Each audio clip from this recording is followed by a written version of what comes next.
Hi, I'm Rich Hill. I'm back for some more SWOT analysis for the England football team at the World Cup. So one thing that's important to remember about SWOT analysis is that it's not just a one-off thing, it's an ongoing process. As I record this video, England have played their first two games and have done remarkably well. You know, I'm used to England teams struggling, even against the lesser teams, and actually it's been a pleasure to watch. Anyway, let's do some SWOT analysis. So there's two things I'm going to be doing today. First of all, I've added some more things to my mind map here. So we've got our early observations. So the big teams are struggling, unsure about our defence, VAR is critical, and we've been very strong on set pieces. And I also want to revisit some of my original SWOT items as well. So let's just get straight into it.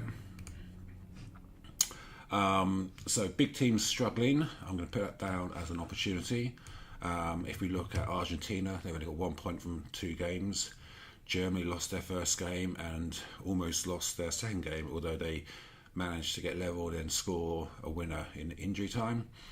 And you've got to be careful about the Germans because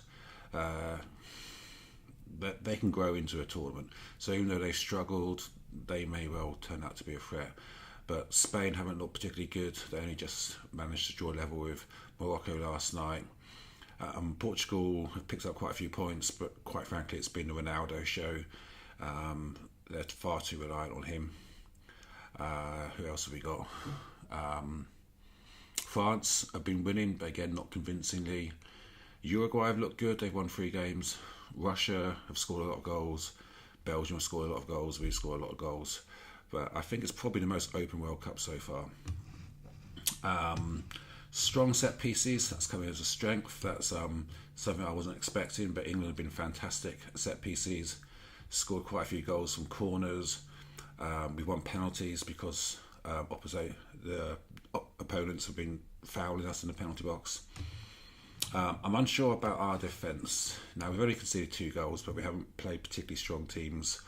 And the thing I'm slightly worried about isn't that we're playing 3 at the back per se, because I think that's a very good system.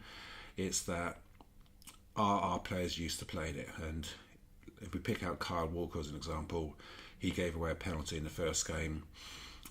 Mainly it's down to him not facing the right way. And he's not a central defender, he's a right back. And maybe he'd be better in a wing-back position, and we can put Gary Cahill instead. But that's a decision for Gareth Southgate. I'm not going to try and tell him what to do. But until we play a better team, I'm a little bit worried about that. And then other things, VAR is critical. So we've seen already that VAR has been quite mixed, but it is being used a lot. The penalty that Iran got last night against Portugal was never a penalty in my opinion. I don't see how that was a deliberate handball or his hand was in an unnatural position. But what has become clear is that there are a lot of penalties and free kicks and cards being given out using VAR. We've got 2 penalties ourselves off the back of VAR. So whereas traditionally all kinds of grappling and holding goes on in the penalty box, that isn't going to happen as much, or if it does happen, it's going to lead to penalties. Anyway, let's just go into the advanced tab. So there's a few things I want to change. So under the strengths, I've just had strong set pieces. I'm going to make that a 4 and a 3 because they've been immense for us. That's been really, really good. And the weaknesses, now a couple of Harry Kane ones here. And as I said before, I don't really understand how Harry Kane scores so many goals, and yet statistics says that he does. I was also worried about him not scoring many goals in the summer, in August in particular, and his poor track record at the Euros.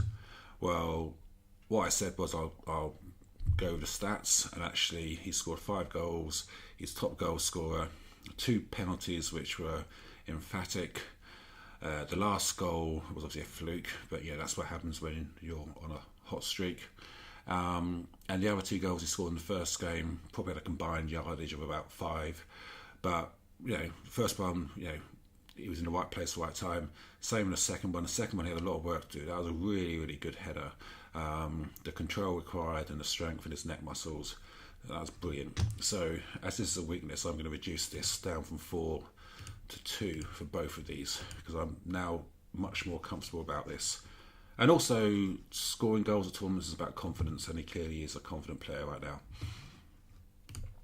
Opportunities. So big teams struggling. That's definitely happening. So I'm going to say it's a likelihood of 3. And I think the importance is 3. As I say, we still don't quite know what's going to happen with Germany. We saw the last Euros, Portugal really struggled, and then I think they drew all 3 of their group games, but because of the fact that the Euros allows the best placed third team to go through, they got through, and then they kind of grew a bit. And they kind of won it without ever being convincing, so we never know, but definitely not as strong as we'd normally expect at a World Cup. There's an opportunity for a team to do a Leicester, basically a team that wouldn't normally expect to win the World Cup can do it if they've got the right team spirit and do it on the day. VAR is critical. Well, that's definitely happening. I'm going to put that as a 2, and I think I'll leave that as 3. I think that's something for us to understand and realise that if we are fouled, we are going to get free kicks and penalties. And then let's look at our threats.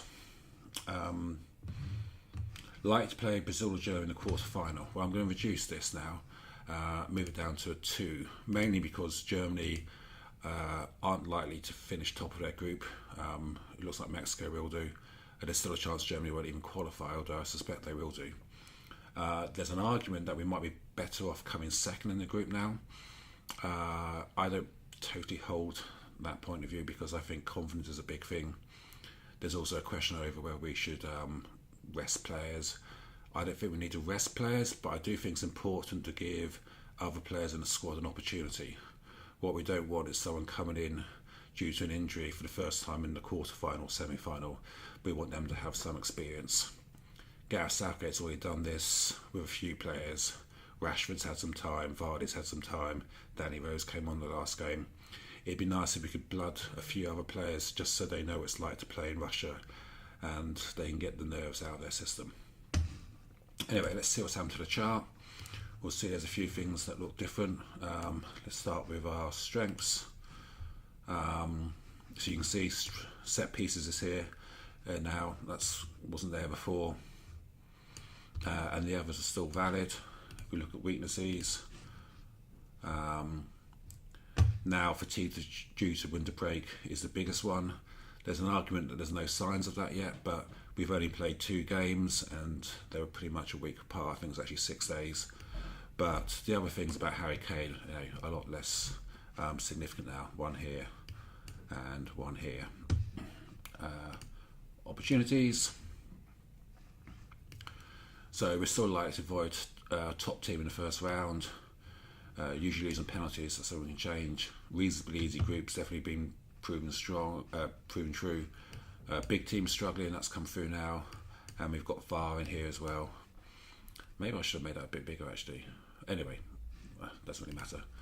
And then threats. So like to play Brazil or Germany in the quarter-final. That's smaller than it was before. That was 15 before, now it's only 10. It is hot, but the game we played against Panama was over 30 degrees and we seemed to cope with that okay. Again, there might be something with longevity, how we fare after playing several games. And it's worth noting that the group stage is when there are the biggest gaps between games. As we go into the knockout round, it starts to become faster and more frequent. I left media trash stories in there. It's been pretty good, but I still think Raheem Sterling in particular is unfairly targeted. Anyway, this is my update for the SWOT analysis of the England team at the World Cup. We know that England are definitely through to the knockout round. If we get past that, which I expect and hope we will do, I'll do another update and we can see where we're at going into the quarterfinals. Thanks very much for watching, and once again I really hope you enjoy the World Cup. It's been a lot of fun so far. I've certainly enjoyed it. Thank you very much.